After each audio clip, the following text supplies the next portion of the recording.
স্বাগতম। নারায়ণ তাকবীর। আল্লাহু আকবার। সম্মানিত উপস্থিতি, আমাদের মাঝে আজকে মাহফিলের বিশেষ মেহমান উপস্থিত হয়ে গেছেন। আপনারা দেখতে পাচ্ছেন উনি আসন গ্রহণ করেছেন। আসসালামু আলাইকুম ওয়া রাহমাতুল্লাহি ওয়া বারাকাতুহু। আপনারা সবাই কেমন আছেন? আলহামদুলিল্লাহ। সালামের উত্তর শুনে মনে হলো আপনারা সারাদিন রোজা ছিলেন, এখানে আসার আগে ইফতারি করেন নাই। কারা কারা রোজা ছিলেন হাত উঠান তো দেখি। কেউ রোজা ছিলেন না? বিভাগদের মানুষের জবানের গলায় এত আওয়াজ কম, এটা মেনে নেওয়া যায় না। দ্বিতীয়বার আবার পরীক্ষার জন্য বলছি, আসসালামু আলাইকুম ওয়া রাহমাতুল্লাহি ওয়া বারাকাতুহু। মাশাআল্লাহ মাশাআল্লাহ।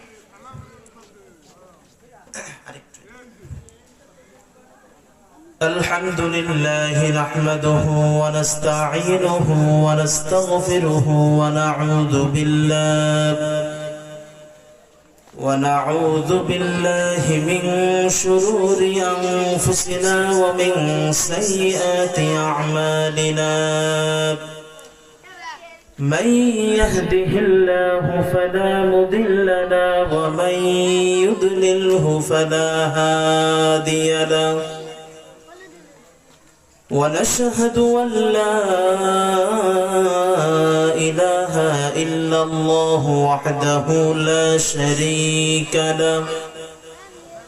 ونشهد أن سيدنا وحبيبنا ومولانا محمدا عبد الله ورسوله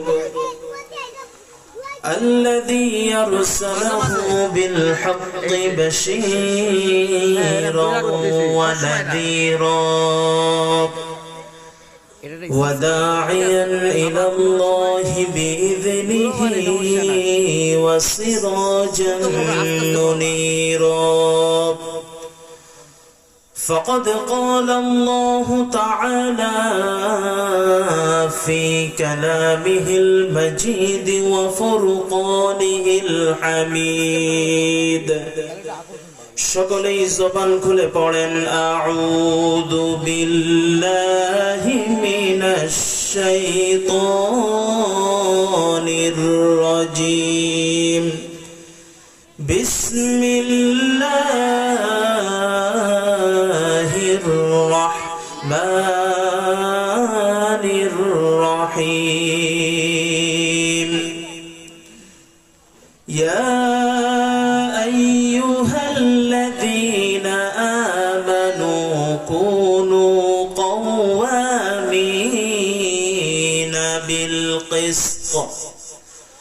كونوا قوامين بالقسط شهداء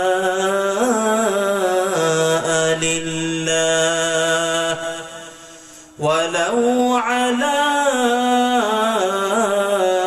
أنفسكم أو الوالدين والأقربين. صدق الله العظيم.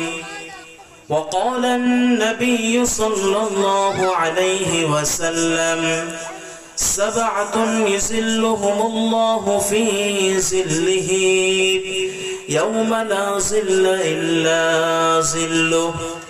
إمام عادل وشاب نشأ في عبادة الله ورجل قلبه معلق بالمساجد ورجلان تحبا في الله اجتمعا عليه وتفرقا عليه ورجل دعته امرأة ذات منصب وجمال فقال إني أخاف الله إلى آخر الحديث. وقال الله تبارك وتعالى في كلامه المجيد وفرقانه الحميد: إن الله وملائكته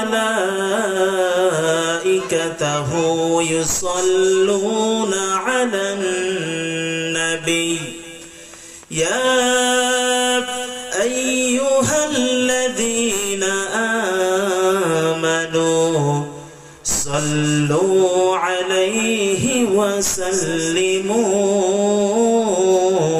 تسليما اللهم صل على محمد وعلى آل محمد كما صليت على إبراهيم وعلى آل إبراهيم إنك حميد مجيد اللهم بارك على محمد وعلى آل محمد كما باركت على إبراهيم وعلى آل إبراهيم إنك حميد مجيد তুমি আসমানে থাকো প্রভু আমি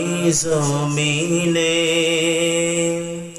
তবু তোমারি প্রেম জমে হৃদয় গহীনে আমি তোমারি গোলাম গো অন্য কারণ আলিমুল গায়ব তুমি মালিক রব্বানা আল্লাহু আল্লাহু আল্লাহু আল্লাহ সবাই আল্লাহু আল্লাহু আল্লাহু আল্লাহ আমাদের রবকে চিৎকার করে বলেন কে সেই আল্লাহর নাম উচ্চারণ করতে গিয়ে যদি আমার জবানটা ভেঙেও যায় কোনো সমস্যা আছে জমিন যার আইন চলবে তার কথা বলেন ঠিক কিনা আমাদের এই জমিন সৃষ্টি করেছেন কে আমরা একজনের গোলামি করব চিৎকার করে বলেন তিনি কে আল্লাহ পাক রব্বুল আলামিন সম্মানিত ভাইরা বিভাগ দিয়ে উত্তরপাড়া দারুল কোরআন নুরানি ও হাফেজিয়া মাদ্রাসার উদ্যোগে 2 দিন ব্যাপী তাফসীরুল কোরআন মাহফিলের সমাপনী রজনীর সম্মানিত সভাপতি জনাব আলহাজ মোহাম্মদ মতিয়ার রহমান সাহেব উনি উপস্থিত হবেন ইনশাআল্লাহ উপস্থিত থাকবেন আজকের মাহফিলের সম্মানিত প্রধান বক্তা হযরত মাওলানা মোহাম্মদ মাহবুবুর রহমান সাহেব গতকালকে কথা বলেছেন বাংলাদেশের একজন সুপরিচিত সুমিষ্টভাষী বক্তা হযরত মাওলানা মুহিব্বুল্লাহ হাবিবি সাহেব খুবই চমৎকার কথা বলেছেন আশা করি আল্লাহ পাক রব্বুল আলামিন হযরতের কথাগুলিকে আমাদের জীবনে বাস্তবায়নের তৌফিক দান করেন জোরে বলি আমিন সম্মানিত উপস্থিতি যেহেতু সময় কম প্রধান বক্তা চলে আসবেন এজন্য আমরা কোনো ধরনের ভূমিকায় না গিয়ে কোরআনে কারীম থেকে সংক্ষিপ্ত পরিসরে একটি বিষয়ের উপর আলোচনা করব ইনশাআল্লাহ আপনারা কি শুনতে রাজি আছেন আজকের মাহফিলে আসতে পেরে আপনারা খুশি না বেজার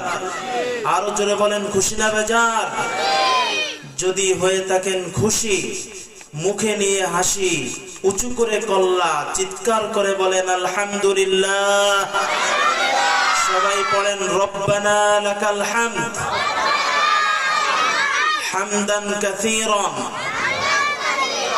তাইয়িবান মুবারাকান ফীহি আমরা প্রশংসা করলাম কার সব কাজে প্রশংসা করব কার খাওয়ার সময় কার বসার সময় কার ওঠার সময় কার চুরি করার সময় কার বলে আল্লাহ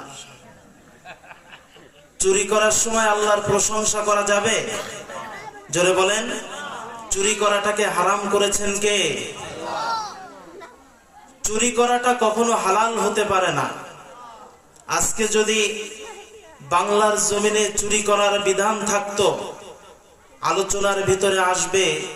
আল্লাহ পাক কোরআনে কারিমের ভিতরে বলে দিয়েছেন, চোর যদি চুরি করে স্বভাবের কারণে, তাহলে তার হাত কেটে দাও, তার হাতটা কেটে দাও।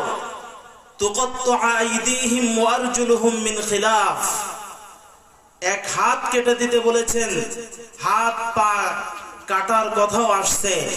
জোরে বলেন তো, যদি আজকে বাংলার জমিনে চুরি করার বিধান আসতো, তাহলে যেখানে একটা পদ্মা সেতু হওয়ার কথা, প্রায় 32টা পদ্মা সেতুর টাকা একজনের পেটের ভিতর যেত। কথা বলেন, যেত? 3 লক্ষ কোটি টাকা বাংলার জমিন থেকে পাচার হয়েছে। যদি চুরি করার বিধান থাকতো, প্রত্যেকটা চোরের আজকে হাত কাটা হতো। কথা বলেন ঠিক কিনা মুসলমান? এজন্য যে ব্যক্তির অ্যাকাউন্টের ভিতরে 56,000 কোটি টাকা রয়েছে, সেই ব্যক্তি আমার মতন এরকম মুখে দাড়ি, মাথায় টুপি দিয়ে, চোখে চশমা পরে এক কনফারেন্সে বক্তব্য দিয়েছিল, এই কোরআনের ভিতরেও নাকি ভুল আছে। বলেন নাউজুবিল্লাহ। যে ব্যক্তি এই কথা বলতে পারে কোরআনের ভিতরে ভুল আছে, কোরআনের ভিতরে কখনো ভুল থাকতে পারে না। কারণ কোরআনটা ভুল ধরার চেষ্টা করেছিল আবু জাহেল, পারে নাই। কোরআন ভুল ধরার চেষ্টা করেছিল আবু লাহাব, পারে নাই। কোরআনে ভুল ধরার চেষ্টা করেছিল উতবা সাইবা, পারে নাই। কোরআনে ভুল ধরার চেষ্টা করেছিল ওলীদ ইবনে মুগরা, পারে নাই। তোমার মতন চোর কোরআনের ভুল ধরতেও পারবে না। কথা বলেন ঠিক কিনা? কোরআন কার বাণী? জোরে বলেন, কার বাণী? এই কোরআনের ভিতরে কোনো সন্দেহ আছে? বড় কোনো সন্দেহ নেই, মনে হয় ছোটখাটো সন্দেহ আছে। কোন সন্দেহ আছে? কারণ কোরআনটা নাজিল করেছেন কে? সম্মানিত ভাই, এজন্য সব কাজে আমরা প্রশংসা করব কার? আল্লাহ পাক রব্বুল আলামিনের। একজন ব্যক্তি রাস্তা দিয়ে হেঁটে যাচ্ছে, যেতে যেতে যেতে যেতে প্রচন্ড কষ্ট হয়ে গিয়েছে। কষ্টের ভিতরে সাধারণত যখন একটা ছায়াদার ফলদার গাছ যখন আমরা দেখি, চিন্তা করি যে গাছের নিচে আমরা একটু বসি, বিশ্রাম নেই, তারপরে আবার যাব। ওই লোকটা চলতে চলতে চলতে চলতে একটা বিশাল বড় বট গাছের নিচে বসে পড়ছে, কষ্ট হয়ে গিয়েছে। মুসাফির মানুষ বট গাছের নিচে শুয়ে শুয়ে ভাবতেছে, আল্লাহ সৃষ্টির ভিতরে কোনো ভুল নিশ্চয়ই আছে। বলেন নাউজুবিল্লাহ। কি ভুল? ও মনে মনে বলতেছে যে এত বড় বট গাছ, এই বট গাছের ফলও হবে বট গাছের মতনই বড়। সেটা না হয়ে আল্লাহ বট গাছের ফল দিয়েছে ছোট ছোট ফল। আর লাউ গাছ, কুমড়া গাছ, যেগুলি শরীরের দিক থেকে বট গাছের তুলনায় অনেক ছোট, কিন্তু তারপরেও বড় বড় লাউ হয়, কুমড়া হয়। তাহলে আল্লাহ সৃষ্টির তো কোনো, এটার ভিতরে তো নিশ্চয়ই কোনো ভুল আছে, কারণ গাছ যেমন ফল হবে তেমন। এই চিন্তা করে সে বট গাছের নিচে ঘুমিয়ে পড়েছে। ঘুমন্ত অবস্থায় বট গাছ থেকে একটা ফল এসে ঠিক ওর নাক বরাবর পড়ছে। যখনই নাক বরাবর পড়েছে, সঙ্গে সঙ্গে তার ঘুমটা ভেঙে গিয়েছে। ঘুম থেকে উঠে আল্লাহর দরবারে সিজদা দিয়ে বলছে, আল্লাহ, দুনিয়ার মানুষের সৃষ্টির ভুল থাকতে পারে, কিন্তু তুমি এমন রব, তোমার সৃষ্টির কোনো ভুল হতে পারে না। জোরে কোন সুবহানাল্লাহ। ওই লোকটা মনে মনে বলছে, আজকে যদি সত্যি আল্লাহ লাউ গাছের যে ফল হয়, লাউ অথবা বড় বড় কুমড়া হয়, এই বট গাছের মতন ফল যদি ওই অনুযায়ী যদি ওই ফল হইতো, তাহলে আমি তো ঠিকই এখানে ঘুমায় আছি। ওই ফল তো ঠিকই আমার নাকের উপরে আজকেও যেমন পড়েছে, ওই কুমড়া অথবা লাউ হলেও আমার নাকের উপরে পড়তো, তাহলে আমি এখানে থাকতাম না, শুধু হসপিটালে চলে যেতাম। এজন্য প্রশংসা হবে সব জায়গায় একজনের। চিৎকার করে বলেন, তিনি কে? সেজন্য আল্লাহ পাক রব্বুল আলামিন কোরআনে কারীমের ভিতরে বলে দিয়েছেন, ওয়ালাউ আন্না মা ফিল আরদি মিন শাজারাতিন আকলামু ওয়াল বাহরু ইয়ামুদ্দু من بعده سبعة أبحر ما نفدت كلمات الله جل বলেন আল্লাহু আকবার আরো জোরে আল্লাহু আকবার আল্লাহ পাক রব্বুল আলামিন বললেন ও দুনিয়ার মানুষেরা এই দুনিয়ার ভিতরে যতগুলি গাছ রয়েছে সমস্ত গাছগুলোকে যদি কলম বানায় দেওয়া হয় আর এই দুনিয়ার ভিতরে যত সমুদ্র রয়েছে যত নদী রয়েছে সমস্ত সমুদ্রগুলোকে যদি সমুদ্রের পানিগুলোকে যদি কলম বানায় কালি বানায় দেওয়া হয় গাছগুলোকে যদি কলম বানায় দেওয়া হয়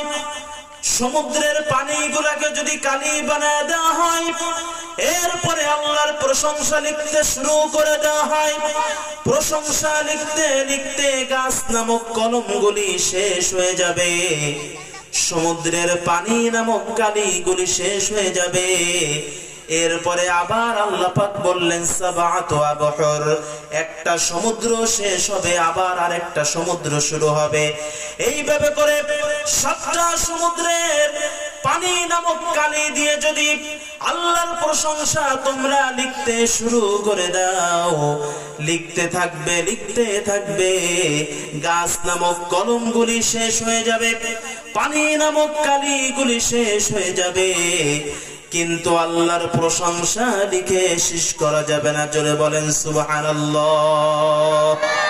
এজন্য সবখানে আমরা প্রশংসা করব একজনের চিৎকার করে বলেন তিনি কে আল্লাহ পাক রব্বুল আলামিন সম্মানিত ভাইরা প্রধান বক্তা চলে আসবেন সংক্ষিপ্ত আলোচনা করব এই সংক্ষিপ্ত আলোচনার ভিতরে একটি বিষয় নিয়ে আলোচনা করব সেটা হচ্ছে দুনিয়া একদিন শেষ হয়ে যাবে কিয়ামত কায়েম হয়ে যাবে কিয়ামতের ভয়াবহ অবস্থার ভিতরে সমস্ত মানুষ যখন ইয়া নাফসি করতে থাকবে সাত শ্রেণীর মানুষ সেই দিন কিয়ামতের কঠিন ময়দানে আল্লাহর আরশের ছায়াতলে আশ্রয় পাবেন জোরে বলেন কয় শ্রেণী সাত শ্রেণী নবীজি সাল্লাল্লাহু আলাইহি ওয়াসাল্লাম এই সাত শ্রেণীর মানুষের আলোচনা একটা হাদিসের ভিতরে করেছেন সংক্ষিপ্ত আকারে ওই সাত শ্রেণীর মানুষের আলোচনা আমরা শুনবো ইনশাআল্লাহ শেষ পর্যন্ত শুনতে রাজি আছেন তো প্রধান বক্তা এখনো আসে নাই আসতেছে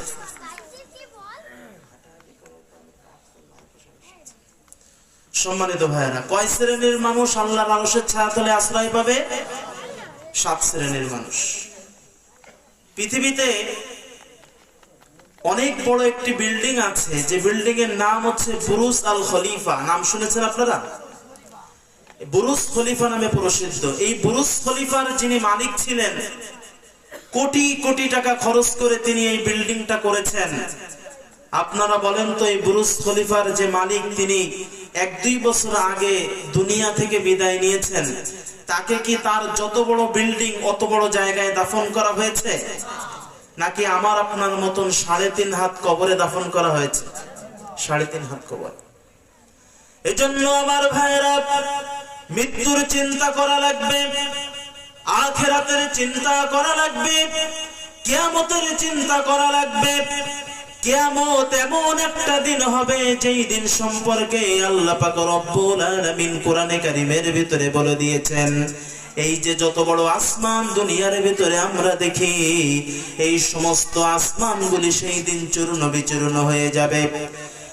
আসমানের তারকাগুলি খসে খসে পড়বে পাহাড়গুলি ছিন্ন বিচ্ছিন্ন হয়ে যাবে তুলার মতো উড়তে থাকবে কবরের ভিতর থেকে মানুষগুলি সেই দিন উঠতে থাকবে আর হাসরের ময়দানের দিকে দৌড়াইতে থাকবে এত পরিমাণ ভয়ঙ্কর হবে সেই দিনটা দুনিয়ার ভিতরে একজন বাবা তার সন্তানকে অনেক ভালোবাসে একজন মা তার সন্তানকে অনেক ভালোবাসে এত পরিমাণে ভালোবাসে যখন নাকি সন্তানটা দুনিয়ার ভিতরে আসবে বাবাকে যখন বলা হয় আপনার স্ত্রীর অবস্থা বেশি ভালো না যদি সন্তানটাকে বাঁচাইতে হয় স্ত্রীকে দুনিয়া থেকে বিদায় করতে হবে আর যদি সন্তানকে মেরে ফেলা হয় স্ত্রী দুনিয়ায় আসবে এত পরিমাণে খারাপ অবস্থা যখন নাকি একজন মা এই কথাটা শুনে শোনার সঙ্গে সঙ্গে মা তার জবান দিয়ে বলেন ও ডাক্তার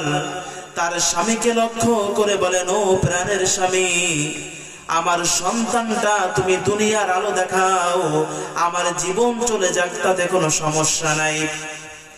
এত পরিমাণে সন্তানকে ভালোবাসে, সেই সন্তান কিয়ামতের কঠিন ময়দানে মায়ের সামনে যখন যাবে, সন্তান সেই দিন বলবে, না না, দুনিয়ার ভিতরে আমার কোনো মা ছিল না, দুনিয়ার ভিতরে আমার কোনো বাবা ছিল না।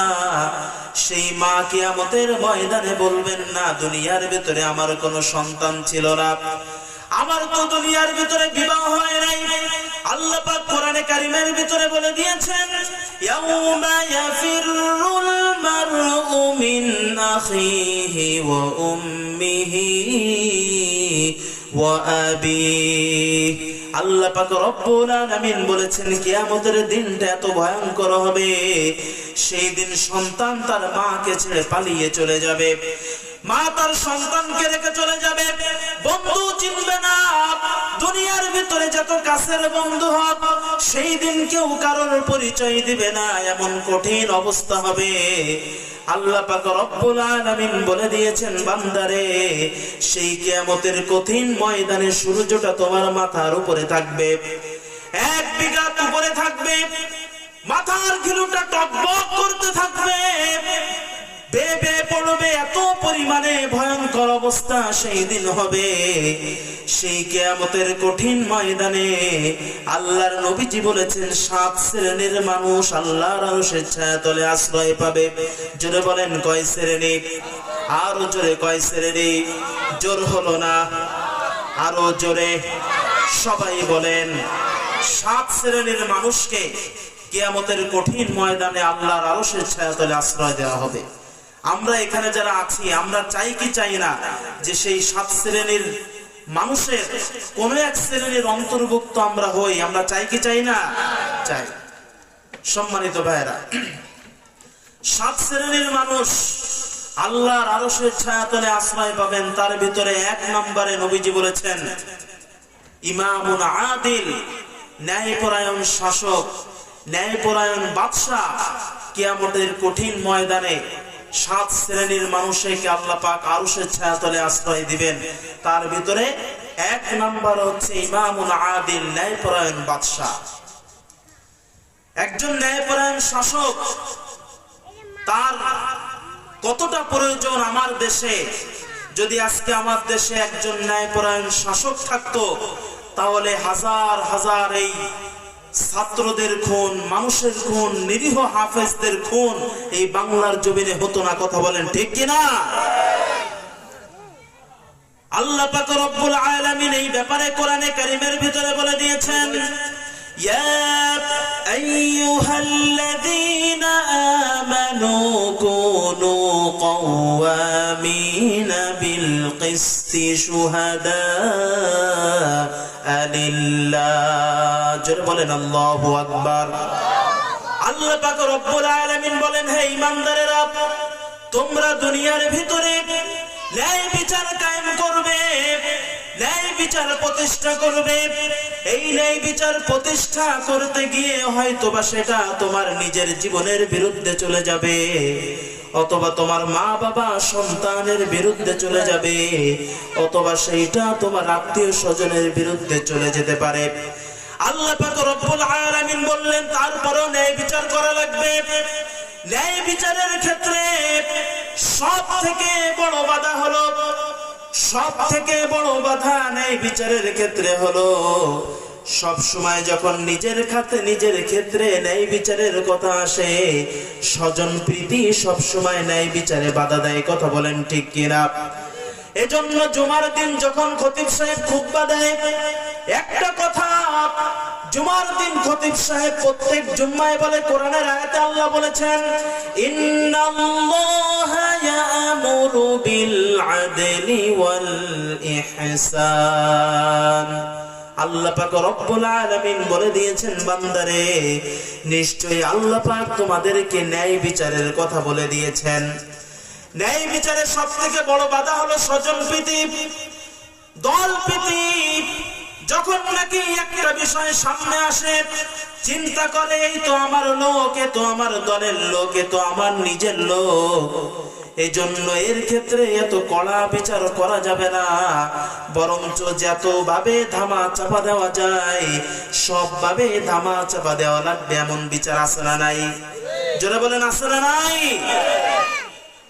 দীর্ঘ 16টি বছর ধরে আমরা দেখেছি, যখন নাকি বিচারের কথা আসে যে কোনো ভাবে হোক সত্য ধামা চাপা পড়ে যায় আর মিথ্যাটাকে প্রকাশিত করা হয়। কথা বলেন ঠিক কিনা?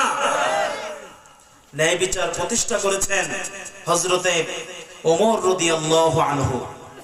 তার কলিজার টুকরা সন্তান আবু শাহমা মদ পান করেছেন। মদ তো বলা যায় না, নাবিস একটি খাবার আছে, এই খাবারটা সে পান করেছে। ইসলামের বিধান হচ্ছে এই জাতীয় খাবার যখন কোনো ব্যক্তি খাবে তাকে 80টা চাবুকের আঘাত তাকে মারা লাগবে। যখন নাকি বিচারকের কাছে বিচার গেল, হযরতে ওমর রাদিয়াল্লাহু আনহুর সন্তান আব্দুল্লাহ বিচারকের কাছে গিয়ে বললেন যে বিচারক সাহেব, আমার এই ভাই তো নাবিস পান করে ফেলেছে, তাকে তো নিয়ম অনুযায়ী 80টা বেতের বাড়ি তাকে দিতে হবে, চাবুকের বাড়ি তাকে দিতে হবে। সুতরাং আমার বাবা অত্যন্ত রাগী, হযরতে ওমর রাদিয়াল্লাহু আনহু, যদি আপনি এই 80টা বেতের বাড়ি আপনি নিজ হাতে দেন একটা ঘরের ভিতরে, তাহলে তার কোরআন এবং হাদিস অনুযায়ী যেহেতু তাকে 80টা মারা হয়েছে, তার শাস্তিটা মওকুফ হবে, আপনি একটু দিয়ে দেন। ঘরের ভিতরে তাকে 80টা বেতের বাড়ি দেওয়া হলো। ঘটনাক্রমে এই খবর যখন হযরতে ওমর রাদিয়াল্লাহু আনহু শুনলেন, শোনার সঙ্গে সঙ্গে তিনি বললেন চলে আসো মদিনায়। মদিনার বাইরে ছিলেন তারা, মদিনায় আসতে বললেন। মদিনায় আসার পরে হযরতে ওমর রাদিয়াল্লাহু আনহু নিজ হাতে, কোন কোন বর্ণনায় এসেছে, বিচারককে বললেন তুমি আবার আমার সামনে তাকে মারো, কারণ তুমি কিভাবে মেরেছো আল্লাহই জানে। আমার কলিজার টুকরা সন্তান যেহেতু মদ পান করেছে, নাবিস পান করেছে, তার শাস্তি এমন ভাবে দিতে হবে যেন আর কেউ কখনো এই ধরনের শাস্তি, এই ধরনের খারাপ কাজ করতে না পারে। আজকে যদি এই ধরনের মন মানসিকতা আমার সোনার বাংলাদেশে থাকতো, তাহলে চিৎকার করে বলবেন এই বাংলার জমিন থেকে হাজার হাজার কোটি টাকা পাচার হতো।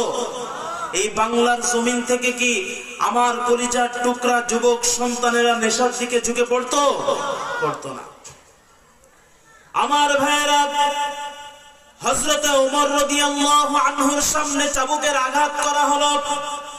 4-5টা আঘাত যখন করা হয়েছে, হযরতে ওমর রাদিয়াল্লাহু আনহু বললেন না, তুমি যে জোরে চাবুক মারতেছো, এই ধরনের চাবুক মারা আমার পছন্দ হচ্ছে না, আমার হাতে চাবুকটা তুলে দাও, আমি ওমর নিজ হাতে আমার সন্তানের বিচার করব। হযরত ওমর রাদিয়াল্লাহু আনহু চাবুকটা হাতে নিলেন। হাতে নেওয়ার পরে শরীরের যত শক্তি ছিল সমস্ত শক্তি দিয়ে চাবুকের আঘাত শুরু করলেন। 1টা 2টা আঘাত করে যখন নাকি 30টা বেতের বাড়ি মেরেছেন, 30টা চাবুকের বাড়ি যখন তার শরীরে মেরেছেন, তার শরীর থেকে ফিনকি দিয়ে রক্ত বের হওয়া শুরু হয়ে গেল। একজন ব্যক্তি দৌড় দিয়ে চলে গেলেন হযরত ওমরের স্ত্রীর কাছে, যে বললেন আমিরুল মুমিনিনের স্ত্রী, আপনার সন্তান নাবিস পান করার কারণে তাকে মদিনায় মসজিদে নববীর সামনে তাকে শাস্তি দেওয়া হচ্ছে। এই মুহূর্তে হযরতে ওমর রাদিয়াল্লাহু আনহু তাকে শাস্তি দিচ্ছেন। যদি আপনি এই মুহূর্তে তাকে না বাঁচান, তার এত জোরে চাবুকের আঘাত করা হচ্ছে, আমার মনে হয় 80টা বেতের বাড়ি দেওয়ার আগে তিনি মৃত্যুবরণ করবেন। সঙ্গে সঙ্গে স্ত্রী চলে গেলেন হযরত ওমরের কাছে, যে বললেন প্রাণের স্বামী আমার, যেই কয়টা চাবুকের বাড়ি আপনি মেরেছেন, আমার সন্তানের শরীরের ভিতর দিয়ে রক্ত ফিনকি দিয়ে বের হতেছে, আল্লাহর কসম করে বলি, বাকি যেই কয়টা চাবুকের বাড়ি আছে প্রত্যেকটা চাবুকের বাড়ির বিনিময়ে একটা করে উট আমি সদকা করব। মেহেরবানি করে আমার সন্তানকে ছেড়ে দেন, আর একটা চাবুকের বাড়ি তার শরীরের ভিতরে মারবেন না। হযরত ওমর ছিলেন ইসলামের একজন প্রকৃত শাসক। কারোর কথা শুনলেন না, সাহাবীদের কথা শুনলেন না, স্ত্রীর কথা শুনলেন না। চাবুকের পরে চাবুকের আঘাত করা শুরু করে দিয়েছেন।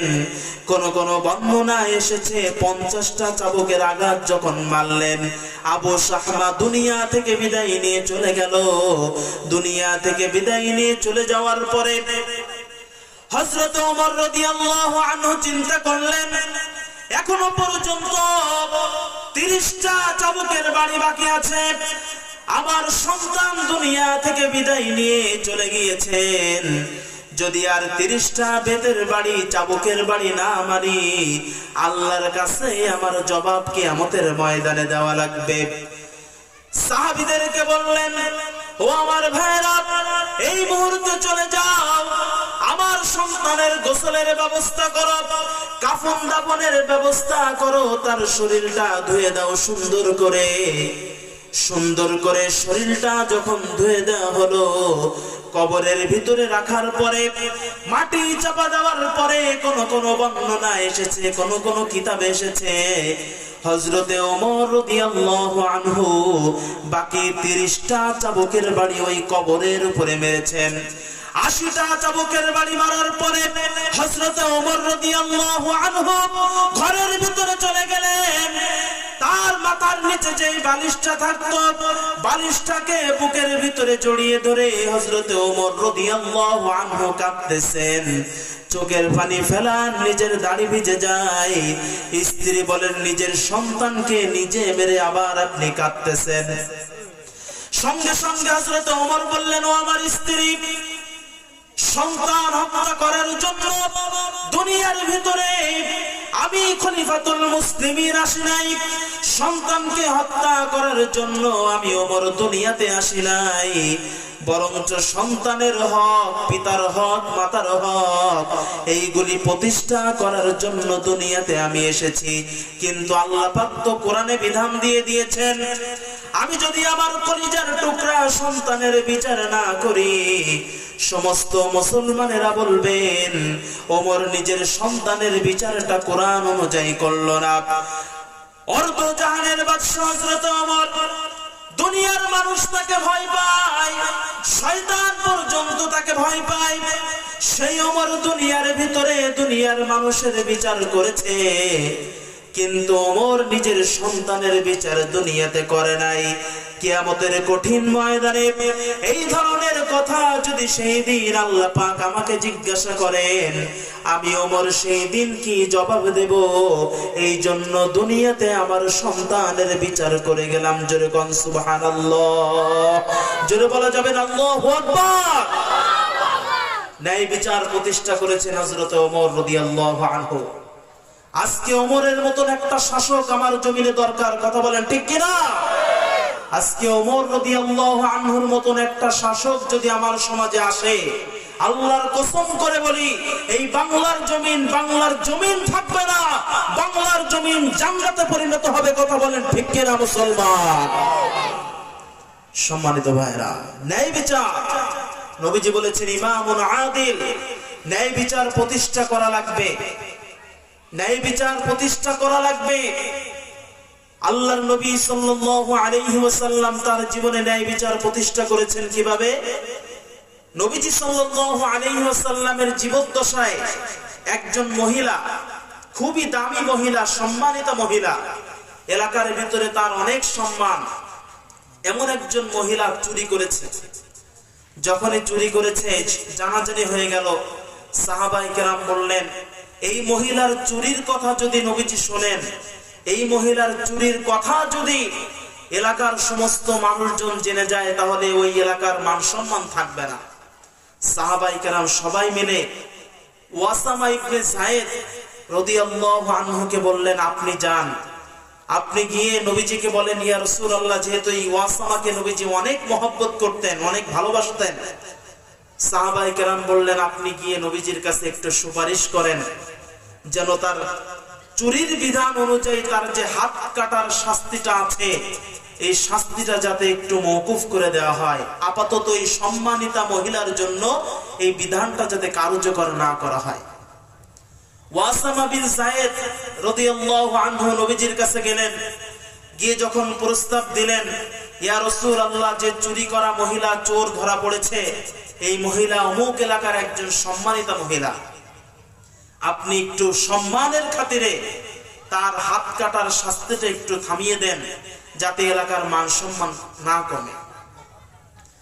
আমার ভাইয়েরা, এই কথা যখন বিশ্ব নবী শুনলেন, আল্লাহর নবী শোনার সঙ্গে সঙ্গে হযরতে ওয়াসামাকে বললেন, ওয়াসামা রে, আজকে যদি ওই মহিলার কাছে যদি ওই মহিলা চুরি করেছে, মহিলার বদলে যদি আমার সন্তান হতো, ওই মহিলা তো সম্মানের পাত্র, এলাকার ভিতরে মহিলার অনেক সম্মান রয়েছে, এই জন্য তোমরা আমার কাছে এসেছো মহিলার যাতে হাত কাটা না হয়। আমি বিশ্ব নবী ঘোষণা দিলাম, আজকে যদি মহিলার পরিবর্তে আমার কলিজার টুকরা ফাতেমা যদি আজকে চুরি করতো, আল্লাহর কসম করে বলি, আমার ফাতেমার হাত কাটতে আমি বিশ্ব নবী দ্বিধাবোধ করতাম না। জোরে কোন সুবহানাল্লাহ। ন্যায় বিচার প্রতিষ্ঠা করেছেন আল্লাহর নবী সাল্লাল্লাহু আলাইহি ওয়াসাল্লাম।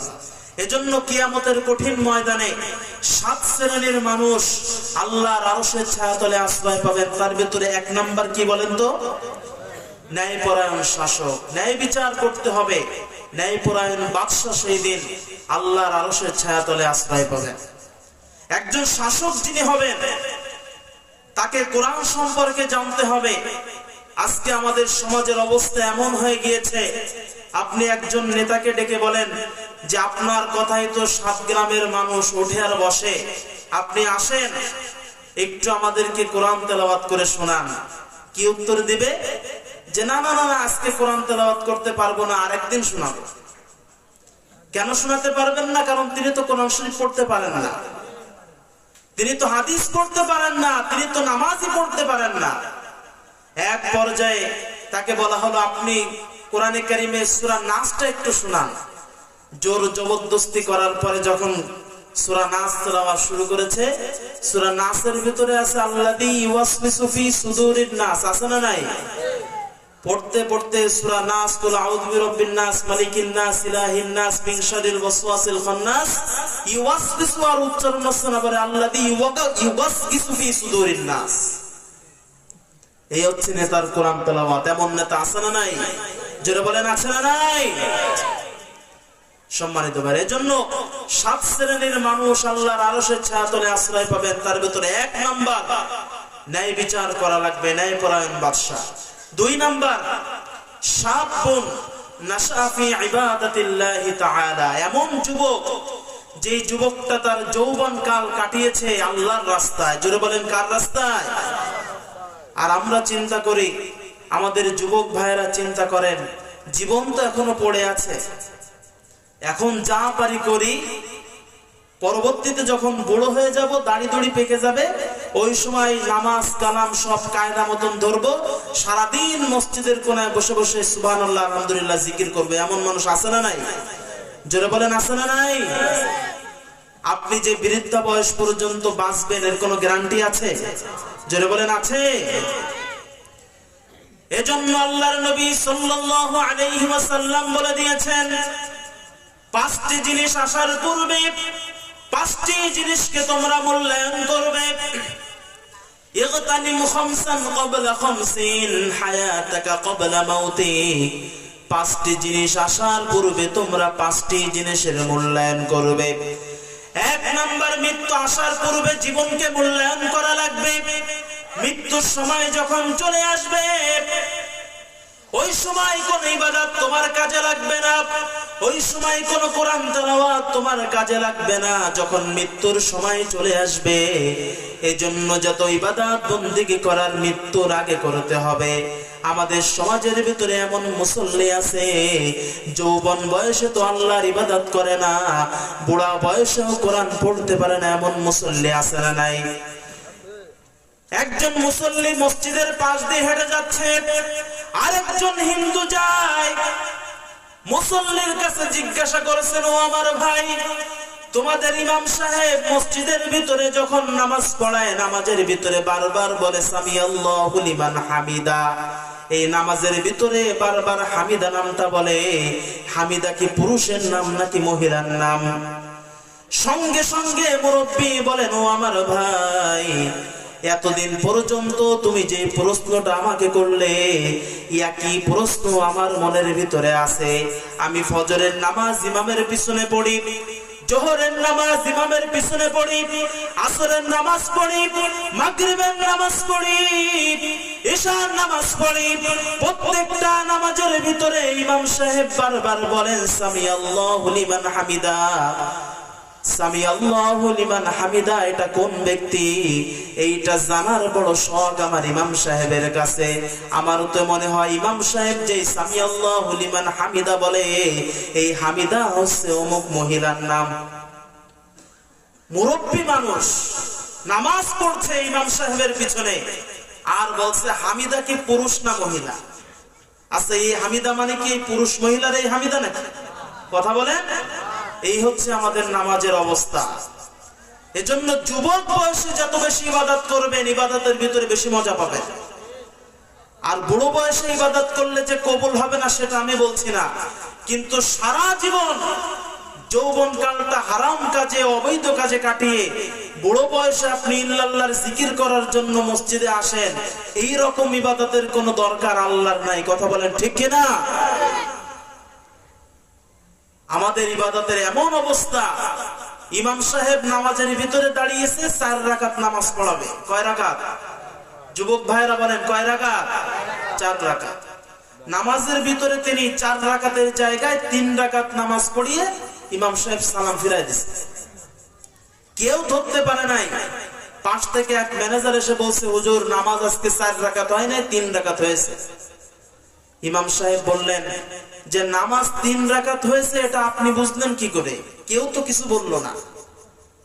সঙ্গে সঙ্গে ওই ব্যক্তি বলছে যে আমার 4টা দোকান, আমি 4টা দোকানের ম্যানেজার, আমি প্রত্যেক রাকাতে একটা একটা দোকানের হিসাব করি।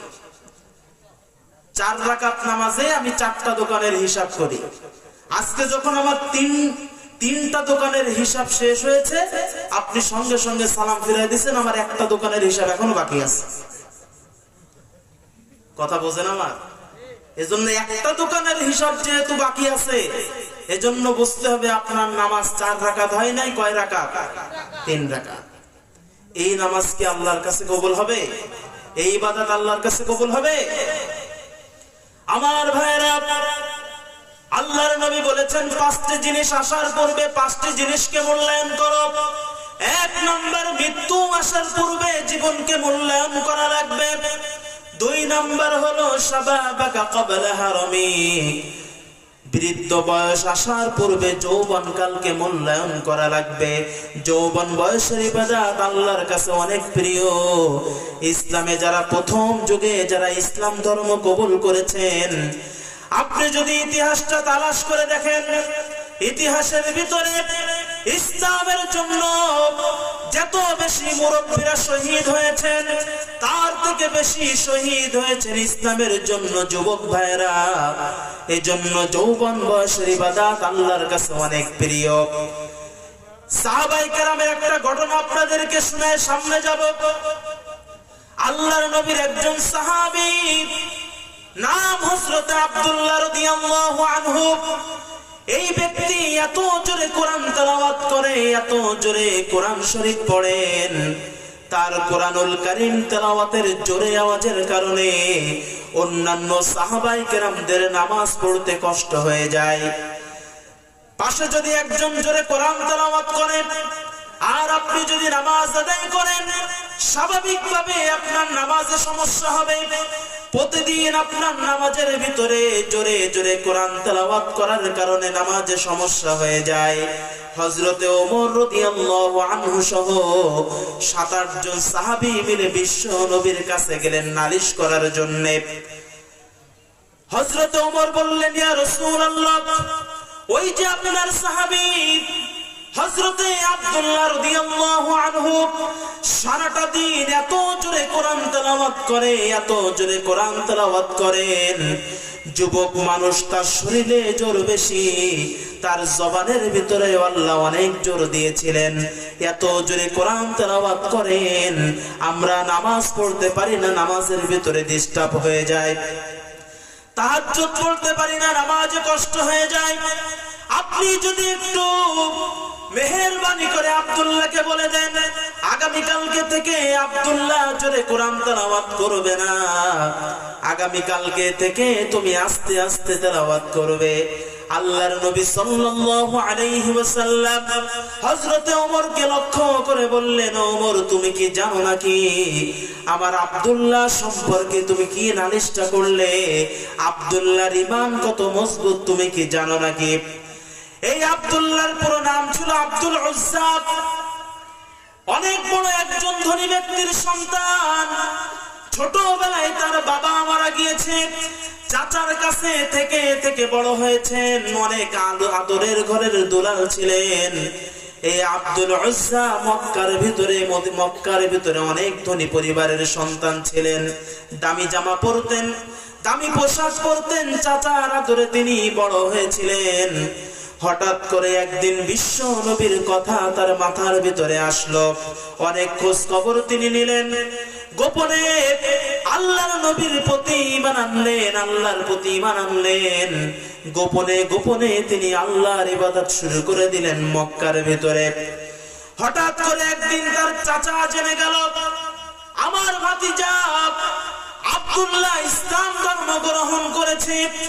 সঙ্গে সঙ্গে আব্দুল্লাহর কাছে গিয়ে বলল, আব্দুল্লাহ শুনলাম তুমি নাকি ইসলাম ধর্ম গ্রহণ করেছো।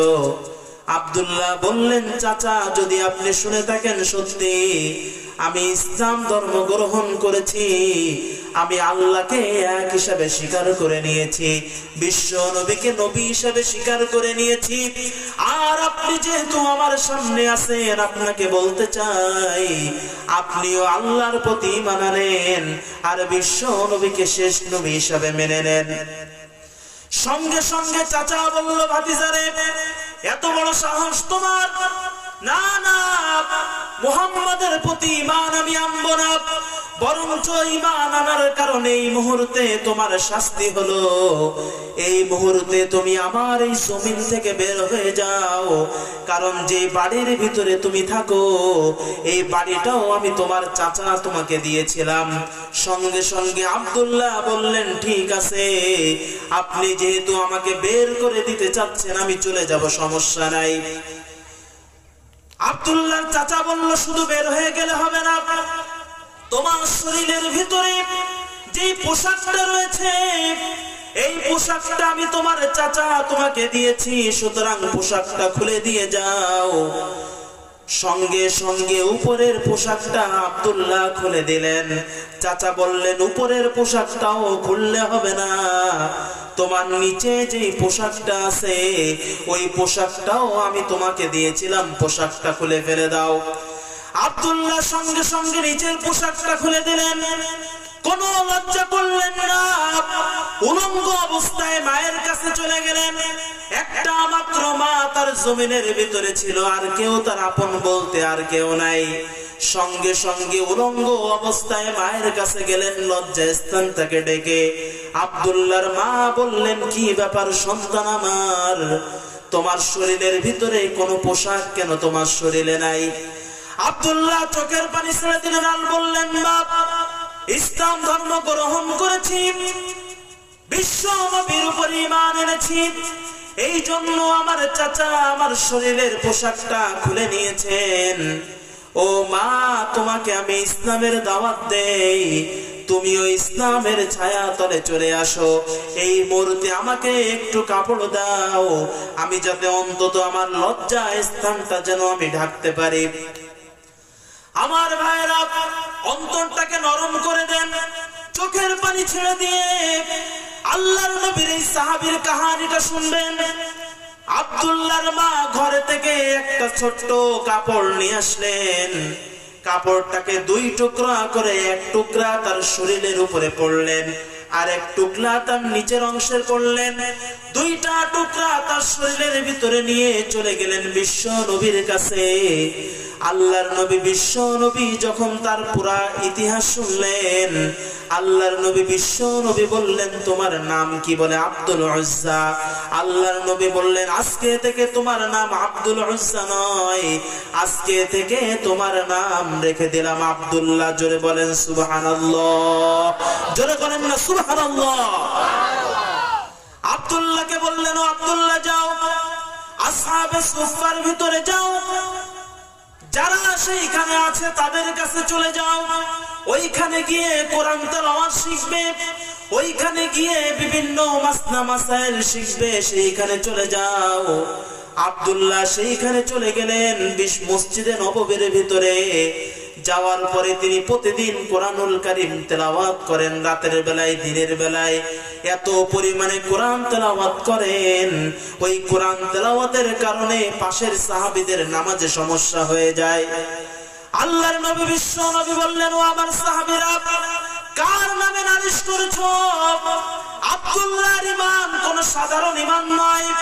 আব্দুল্লাহ দুনিয়ার ভিতরে ঈমান আনতে গিয়া তার কাপড় চোপড় সব রেখে এসেছেন, তার পরিবারের মাকে তিনি ছেড়ে চলে এসেছেন। ঈমান আনতে গিয়ে নিজের শরীরের লজ্জাস্থান ঢাকার জন্য সামান্য পোশাক পর্যন্ত আব্দুল্লাহ পায় নাই। হযরত ওমর কাঁপতেছে, সাহাবায়ে কেরাম কাঁপতেছেন, চলে গেলেন, কোনো অভিযোগ করলেন না। হযরত আব্দুল্লাহ বিশ্ব নবীর কাছে এসে বললেন, ইয়া রাসূলুল্লাহ, আবার তো দুনিয়ার ভিতরে আর কেউ নাই আপনি ছাড়া। কয়েকদিন পরে তাবুকের যুদ্ধ হবে, এই তাবুকের যুদ্ধে আপনি আমাকে নিয়ে যাবেন। আল্লাহর নবী বিশ্ব নবী তাকে তাবুকের যুদ্ধে নিয়ে গেলেন। আল্লাহর নবীর কাছে এসে আব্দুল্লাহ বললেন, হে নবী, আপনার কাছে একটা দোয়া আমি চাই, আপনি একটু মেহেরবানি করে আল্লাহর কাছে দোয়া করে বলেন, গো আল্লাহ, দুনিয়ার ভিতরে আমার বেঁচে থাকার মতন আর কোনো ইচ্ছা দুনিয়ার ভিতরে নাই। ইসলামের উপরে আমি টিকে থাকতে চাই, ঈমানের উপরে আমার যেন মৃত্যু হয়ে যায়, তাবুকের যুদ্ধে যেন আমার শহীদ মৃত্যু হয়। আপনি মেহেরবানি করে আল্লাহর কাছে দোয়াটা করেন।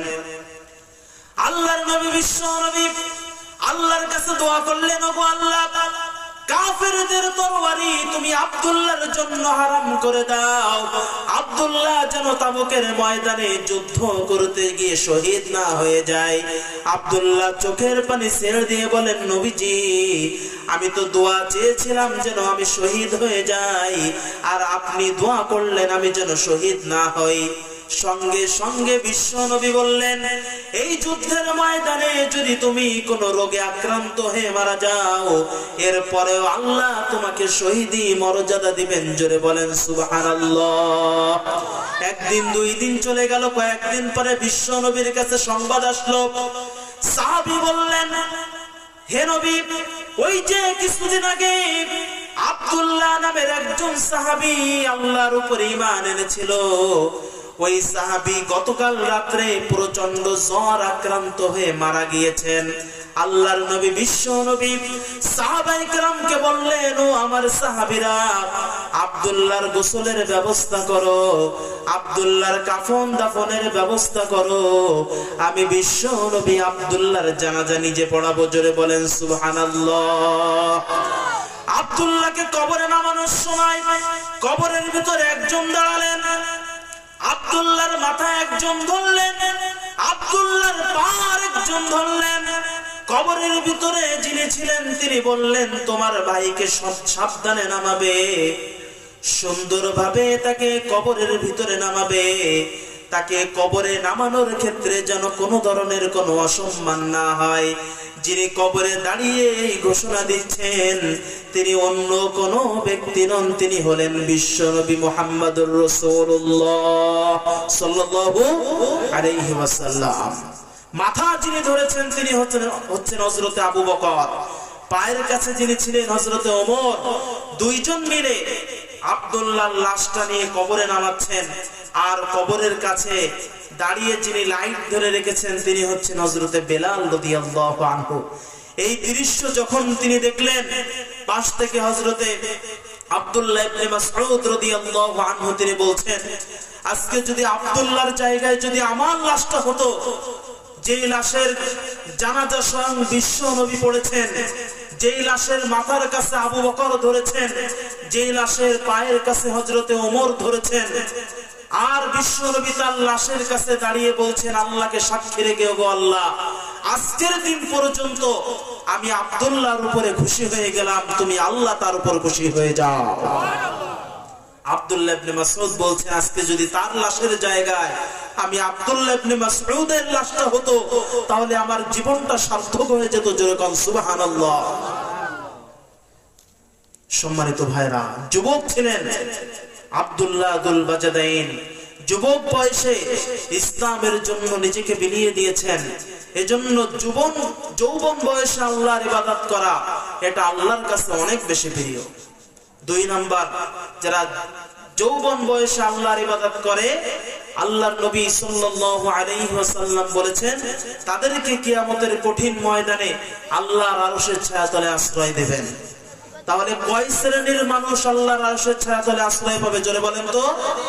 7 শ্রেণী। কয় শ্রেণী? তার ভিতরে 2টা চলে গেল। 3 নাম্বার, নবীজি সাল্লাল্লাহু আলাইহি ওয়াসাল্লাম বলেছেন, 3 নাম্বার হচ্ছে রাজুলুন কলবুহু মুআল্লাকুন বিল মাসাজিদ, এমন একজন ব্যক্তি যেই ব্যক্তির অন্তরটা সব সময় মসজিদের জন্য লেগে থাকে। জোরে কোন সুবহানাল্লাহ। মসজিদের জন্য তার হৃদয়টা কাঁদে। সমাজের ভিতরে এই ধরনের মানুষ অল্প আছে, বেশি নাই। নবীজি বলেছেন মসজিদের জন্য তার অন্তরটা সব সময় কাঁদে। এটা 2টা ব্যাখ্যা। 1 নাম্বার হচ্ছে নিজের পরিবার পরিজনের যেমন খোঁজ খবর নেয়, ওই রকম ভাবে মসজিদেরও খোঁজ খবর সেই ব্যক্তি নেয়। আপনারা একটু জোর আওয়াজে বলেন তো, আমরা যেমন নিজের পরিবারের খোঁজ খবর নেই, ওই রকম খোঁজ খবর কি মসজিদের জন্য আমরা নেই? একজন মসজিদের ইমাম সাহেবকে আমরা কয় টাকা বেতন দেই? তারপরেও যদি ইমাম সাহেব 1 মিনিট লেট করে আসে, হাজারো ইমাম সাহেবের বদদুয়া আমরা করতে থাকি, গীবত করতে থাকি। ইমাম সাহেব যদি একটু আমার মতন এরকম মোটা তাজা হয়, বলে 30 দিন 30 বাড়ি কি খাওয়া খেয়েছে, কথা বলে। আর যদি ইমাম সাহেব একটু চিকন ল্যাংড়া পাতলা হয় আমার হুজুরের মতন, তাহলে বলে ফকিরি বিদ্যা শিখেছে, খাবে কি, কপালে তো খাওয়া জোটে না, কথা বলেন ঠিক কিনা? এমন বলে না? এই ধরনের কোন কথা ইমাম সাহেবকে বলা যাবে না। এই ধরনের কোন কথা মসজিদের মুয়াজ্জিনকে বলা যাবে না। মসজিদের খাদেমকে এই ধরনের কোন কথা বলা যাবে না। আপনি লক্ষ কোটি টাকা কামাই করতে পারেন, কিন্তু একজন মসজিদের ইমামের মূল্য, মুয়াজ্জিনের মূল্য আপনার কোটি টাকার থেকে অনেক বেশি, কথা বলেন ঠিক কিনা? ইমাম সাহেব নতুন ইমামতির দায়িত্ব নিয়েছেন। মনে মনে চিন্তা করলেন, আজকে যেহেতু প্রথম জুমার নামাজ আদায় করাবো, প্রথম জুমায় আজকে আলোচনার বিষয় হবে সুদ। কি বিষয়? সুদের বিষয়। সুদ নিয়ে কোরআন হাদিসে ঘেটে ঘেটে অনেক সুন্দর বয়ান ইমাম সাহেব করেছেন। বয়ান যখন শেষ হয়ে গেল, নামাজ পড়ানোর পরে মসজিদ থেকে বের হবে, সভাপতি সাহেব মসজিদের গেটের কাছে দাঁড়ায় আছে। চেহারাটা দেখে মনে হচ্ছে যেন আমাবস্যার কালো রাতটা চেহারার ভিতরে নাজিল হয়েছে। সভাপতি সাহেব ইমাম সাহেবের হাতটা ধরে বললেন, যে ইমাম সাহেব আপনি কি ভালো আছেন? বলে আছি। ইমাম সাহেব বললেন, আপনার চেহারা মলিন দেখাচ্ছে কেন? তখন সভাপতি বললেন যে হুজুর, আপনি নতুন ইমামতির দায়িত্ব পেয়েছেন, এলাকার প্রত্যেকটা মানুষ জানে যে আমি একজন সুদখোর, আমি সুদ খাই। আপনি ইমাম সাহেব নতুন হয়ে কি করে জানলেন আমি সুদ খাই? আর আপনি যেহেতু জেনেছেন, কেন আপনি মসজিদের ভিতরে আমার নামে বললেন যে এই বিচার আপনার আজকে হবে? আচ্ছা, ইমাম সাহেব কি জানে যে সভাপতি সুদখোর? এ কি জানে? আসমান থেকে জিবরাইল এসে বলে দিয়ে গেছে? ইমাম সাহেব চিন্তা করলেন যে না, সুদের বয়ান আর জীবনে করব না। আগামী জুম্মায় আমি বয়ান করব ঘুষ নিয়ে। কি নিয়ে? ঘুষ। ঘুষ নিয়ে কোরআন এবং হাদিসের ভিতরে যত কথা আছে সমস্ত কথাকে নোট করে এনে ইমাম সাহেব সুন্দর মতন বয়ান করলেন। বয়ান শেষ করে ইমাম সাহেব যখন রুমের ভিতরে বসছে, সেক্রেটারি মহোদয় রুমের ভিতরে ঢুকে বলছে, হুজুর আপনার আজকে খানা কোন বাড়ি? বলে আপনার বাড়ি। তখন সেক্রেটারি বলছে, আজকে আমার বাড়িতে খাবার আনার আপনার দরকার নাই, খাবার বন্ধ। বলে কেন? বলে যে আমি না হয় মাঝে মধ্যে একটু টেবিলের তলায় একটু ঘুষ টুস নেই, তাই এই কথা আপনার ইমাম মসজিদের খুতবায় বলার দরকার কি? এই কথা আপনি কেন বললেন? আচ্ছা বলেন তো, সেক্রেটারি যে ঘুষ খায় এটা ইমাম সাহেব জানে? ইমাম সাহেব চিন্তা করলেন, কোন এলাকায় নামাজ পড়ায়, সুদের বিষয়ে বললেও দোষ, ঘুষের বিষয়ে বললেও দোষ, এই বিষয়ে জীবনে কোনোদিন এই মসজিদে আলোচনা করব না। তৃতীয় জুম্মা ইমাম সাহেব নামাজ পড়াবেন, চিন্তা করলেন সুদ হবে না, ঘুষ হবে না। তৃতীয় জুম্মা আলোচনা হবে পর্দার বিষয় নিয়ে। পর্দার বিষয়ে যত কোরআনের ভিতরে আয়াত আছে সব আয়াত এক জায়গায় করলেন। পর্দার বিষয়ে যত হাদিস আছে হাদিসের ভিতর থেকে বাছাই করে করে সবগুলি এক জায়গায় করলেন। ভালো করে প্রস্তুতি নিলেন। শুক্রবারে জুমার নামাজের সময় সুন্দর করে পর্দার বিষয়ে কথা বললেন। পর্দার সম্পর্কে কথা বলার পরে যখন নামাজ শেষ হয়ে গিয়েছে, নামাজ শেষ হওয়ার পরে সব মুসল্লি চলে যায়। মসজিদের যিনি ক্যাশিয়ার ছিলেন তা সে ওই দিন মসজিদ থেকে যায় নাই। ক্যাশিয়ার সাহেব মসজিদ থেকে সেই দিন যায় নাই। মুসল্লি চলে যাওয়ার পরে ইমাম সাহেবের কাছে গিয়ে বলছি, ইমাম সাহেব আপনি বেতন নেন কার কাছ থেকে? বলে আপনার কাছ থেকে, আপনি তো মসজিদের ক্যাশিয়ার, বেতন জানে আপনি তো মাস শেষে দেন। বলে এই মাসে আপনি তো নতুন আসছেন, আজকের দিন পর্যন্ত আপনার যত টাকা বেতন এই নেন দিয়ে দিচ্ছি, আগামী জুম্মাতে আপনার আসার দরকার নেই। ইমাম সাহেব বললেন, কেন? আমি তো সুদের বিষয়ে ঘুষের বিষয়ে কোনো কথা বলিনি, আমি তো পর্দা নিয়ে কথা বলেছি, তাহলে আমার বিদায় হবে কেন? বলে হুজুর আমার ঘরের ভিতরে আমার বউ এবং আমার যুবতী মেয়ে এই দুইটা মাঝে মধ্যে শর্ট ড্রেস পরে বাইরে যায়, এলাকার মানুষ জানে। মাঝে মধ্যে একটু বাইরে যায়, ড্যান্স দেয়, ডিস্কো করে, গান বাজনা করে, এলাকার মানুষ জানে। এইটা তো আপনার নতুন করে আবার মসজিদে বলার দরকার নেই। আমি ক্যাশিয়ার, আমার কথা আপনি মসজিদে কেন বললেন? আচ্ছা বলেন তো, ইমাম সাহেব কি জানে যে ক্যাশিয়ারের মেয়ে পর্দা করে না? জানে? ইমাম সাহেব মনে মনে চিন্তা করলেন, এই মসজিদে যতদিন আসি আজ বয়ানই করবেন। বয়ান বা আগামী জুম্মার থেকে মুসল্লিরা আসবে, সুন্নাত নামাজ পড়বে, সুন্নাতের পরে আরবিতে খুতবা দিয়ে নামাজ পড়ে দোয়া করে ছেড়ে দেবে। ঠিকই পরের জুম্মায় ইমাম সাহেব আসছে, কোনো বয়ান ঠিক করে নাই। জুমার নামাজে আরবিতে খুতবা দিলেন, খুতবার আগে কোনো বাংলা বয়ান করেন নাই। খুতবার পরে নামাজ পড়াচ্ছেন। নামাজের ভিতরে যখন ইমাম সাহেব দাঁড়ালেন, ইমাম সাহেব দাঁড়ানোর পরে তার পিছন বরাবর মুয়াজ্জিন দাঁড়িয়েছে। মুয়াজ্জিনের পাশে একজন ব্যক্তি দাঁড়িয়েছেন, তিনি হলেন পূর্বের একজন সহসভাপতি। সহসভাপতি তার পাশে দাঁড়িয়েছে। বর্তমান যিনি সহসভাপতি ছিলেন তিনিও তার পাশে দাঁড়িয়েছেন, মুয়াজ্জিনের পাশে। ইমাম সাহেব নামাজের ভিতরে সূরা ফাতিহা তেলাওয়াত করলেন। তেলাওয়াত করার পরে মনে মনে চিন্তা করলেন, আজকে সূরা ইয়াসিন থেকে তেলাওয়াত করব। ইমাম সাহেব কোরআনে কারীম থেকে তেলাওয়াত শুরু করে দিলেন, ইয়াসিন ওয়াল কুরআনিল হাকীম। সূরা ইয়াসিন দিয়ে সুন্দর কণ্ঠে নামাজ পড়িয়েছে। নামাজ শেষ করার পর বর্তমান যিনি সহসভাপতি ছিলেন তিনি ইমাম সাহেবকে বলছেন, হুজুর একটা ছোট্ট কথা বলবো। বলে বলেন। বলছে, হুজুর পূর্বে যিনি সহসভাপতি ছিলেন উনার নাম হচ্ছে হাকিম। উনার নাম কি? হাকিম। ইয়াসিন ওয়াল কুরআনিল হাকিম। হাকিম পূর্বের সহসভাপতি, আমার নাম হচ্ছে বাবর আলী। তা আপনি নামাজ পড়ালেন, নামাজের ভিতরে আপনি পূর্বের সহসভাপতির নাম কেন বললেন? আমি তো বর্তমান সহসভাপতি। কথা বোঝেন আমার? ইমাম সাহেবদেরকে এলাকার মানুষ কিভাবে দেখেন যাচাই করে। আজকে আমি বেনাপোল কেন্দ্রীয় মসজিদের ইমাম, আপনাদের আজকে যিনি প্রধান বক্তা হাফেজ মাওলানা মাহবুবুর রহমান, উনি হচ্ছেন এই মসজিদের খতিব আর আমি ওই মসজিদের ইমাম।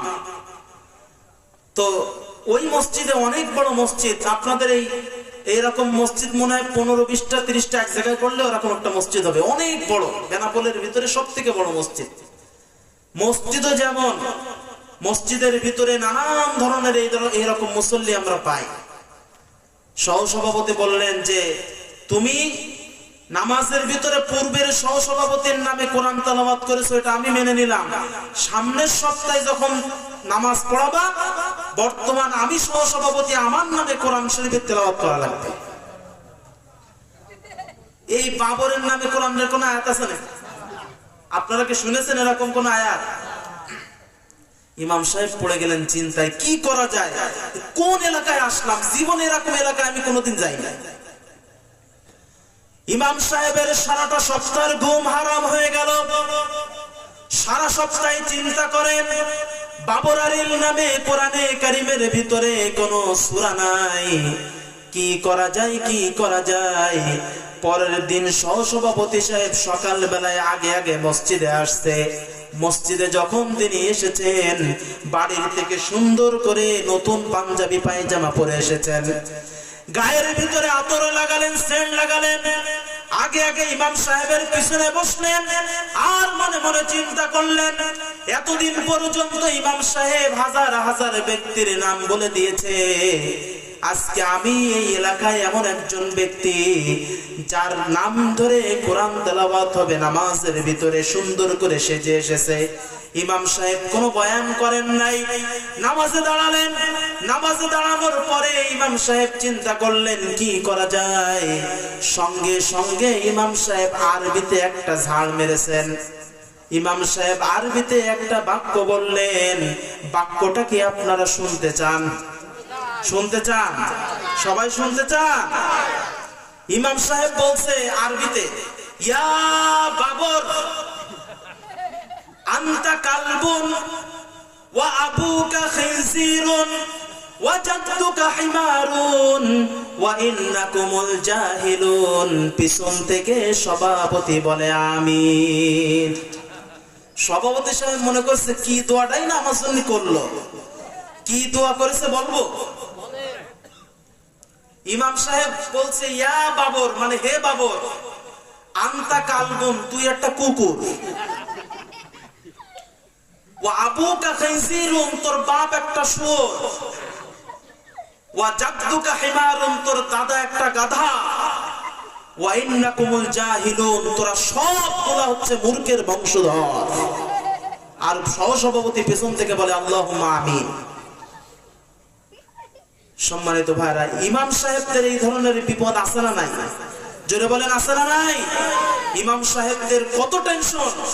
এলাকার ভিতরে সব থেকে অল্প দামে চাকরি করেন ইমাম সাহেবরা, মাদ্রাসার হাফেজ সাহেবরা, অথচ তাদের দোষ ধরার অভাব বাংলার জমিনে নাই। কথা বলেন ঠিক কিনা? আমার ভাইরা, আল্লাহর নবী বিশ্ব নবী বললেন, রাজুলুন কলবুহু মুআল্লাকুন বিল মাসাজিদ। 3 নম্বরে ওই ব্যক্তি আরশের ছায়া তলে আশ্রয় পাবেন যে ব্যক্তি তার অন্তরটা সবসময় মসজিদের সঙ্গে লেগে থাকে। 3 নম্বর গেল। 4 নম্বরে বিশ্ব নবী বলেছেন, রাজুলানি তাহাব্বা ফিল্লাহ ইজতামাআ আলাইহি ওয়া তাফাররাকা আলাইহি। 2 জন ব্যক্তি, এমন ব্যক্তি আছে যে 2 জন ব্যক্তি একে অপরকে ভালোবাসে। কার জন্যে? জোরে বলেন কার জন্যে? 2 জন ব্যক্তির ভিতরে বন্ধুত্ব তৈরি হলো, এই বন্ধুত্বের সম্পর্ক হবে কার জন্যে? জোরে বলেন। আমাদের সমাজের ভিতরে যুবকরা ধ্বংস হয় খারাপ বন্ধুর কারণে। বাংলাদেশে একটা প্রবাদ আছে, সৎ সঙ্গে স্বর্গবাস, অসৎ সঙ্গে সর্বনাশ।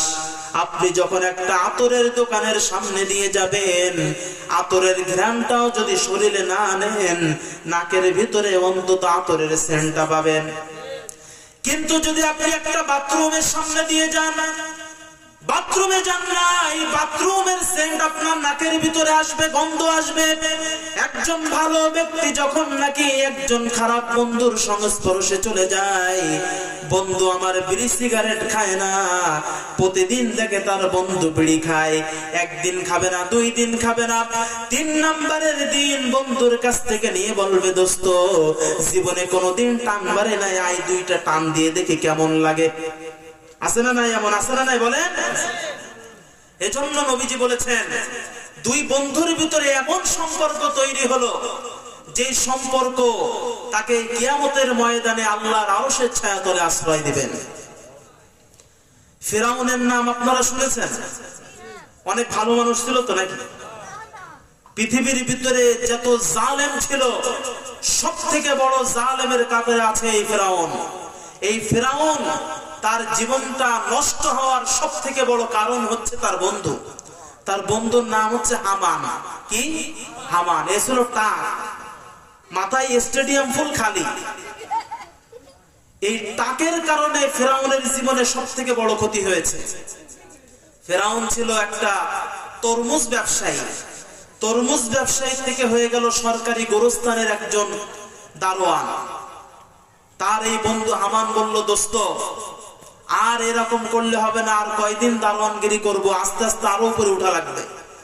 এমন উপরে উঠিয়েছে, উঠতে উঠতে উঠতে উঠতে সে হয়ে গেল মিশরের প্রধানমন্ত্রী। হামান বলল, দোস্ত আরো উপরে উঠা লাগবে। কত উপরে? বলে প্রধানমন্ত্রী হতে হলে হবে না, বরঞ্চ তোমাকে একজন খোদা রব দাবি করা লাগবে। বলেন নাউজুবিল্লাহ। ফিরাউন বলছে, দোস্ত রব যে আমি নিজেকে দাবি করব, এটার জন্য আমি কি কি করতে হবে, তুমি আমাকে কিছু পরামর্শ দাও। হামান তখন বলল, বন্ধু আমার 4টা কাজ করা লাগবে। 1 নাম্বার কাজ হলো, এই সমাজের ভিতরে আল্লাহর আইন তৈরি হয় যেই সমস্ত জায়গায়, ওই জায়গাগুলি বন্ধ করে দেওয়া লাগবে। ওই জায়গাগুলি যদি বন্ধ করে দেওয়া যায়, তাহলে মানুষ আর আল্লাহর আইন সম্পর্কে কিছু জানতে পারবে না, আল্লাহ সম্পর্কে কোনো ধারণা পাবে না। আল্লাহর আইন যেখানে তৈরি হয়, আল্লাহর আইন সম্পর্কে যেখানে পড়ালেখা করানো হয়, এক কথায় শিক্ষা ব্যবস্থার ভিতরে থেকে আল্লাহর আইন তুলে দেওয়া লাগবে। আল্লাহর আইন যদি শিক্ষা ব্যবস্থা থেকে তুলে দেওয়া যায়, ধীরে ধীরে মানুষ আল্লাহর থেকে দূরে সরে যাবে। এমন নীতি আমার বাংলাদেশে চালু হয়েছে কি হয় নাই? বলেন। শিক্ষা ব্যবস্থা থেকে কোরআনকে তুলে দেওয়া হয়েছে। 2 নাম্বার, হামান বলল, বন্ধু যারা শিক্ষা ব্যবস্থা দেয়, আল্লাহর আইন সম্পর্কে যারা শিক্ষা দেয়, তাদেরকে দুনিয়ার জমিন থেকে তুলে দেওয়া লাগবে, মেরে ফেলা লাগবে। এখন বলেন তো, আল্লাহর হুকুম সম্পর্কে শিক্ষা দেয় কি কারা? নবী রাসূল আলাইহিস সালাম না? ফিরাউনের 2 নাম্বার কর্মসূচি, 4টা কর্মসূচির 2 নাম্বার কর্মসূচি ছিল যে দুনিয়ার ভিতরে যারা আল্লাহর আইন সম্পর্কে শিক্ষা দেয়, তাদেরকে সমাজ থেকে, রাষ্ট্র থেকে দূরে সরে দিতে হবে। এই ধরনের কাজ কারবার ফিরাউনের সময় ছিল। ইতিপূর্বে আমরা দেখেছি শিক্ষা ব্যবস্থা থেকে কোরআনকে তুলে দেওয়া হয়েছে। শুধুমাত্র তাই নয়, যারা কোরআন শিক্ষা দেয়, হাদিস শিক্ষা দেয়, আল্লাহর কোরআনের কথা বলে, দ্বীনের কথা বলে, তাদেরকে লাঞ্ছিত, অপমানিত করে জেলখানার ভিতরে ভরা হয়েছে। কথা বলেন ঠিক কিনা? সম্মানিত ভাইরা আমার, এজন্য ফিরাউনের সময়ে এই ধরনের কাজ কারবার ছিল, এখনো আছে। ফিরাউনের 3 নাম্বার কর্মসূচি, নারী এবং পুরুষের একই জায়গায় কাজের ব্যবস্থা করে দিতে হবে। এইটা তো আমাদের সমাজে নাই, আছে না নাই? জোরে বলেন। ফিরাউনের 4 নাম্বার কর্মসূচি ছিল, নারী পুরুষ যখন নাকি এক জায়গায় কাজ করবে, একে অপরের ভিতরে মহব্বত, ভালোবাসা তৈরি হয়ে যাবে, একে অপরকে ভালোবাসবে।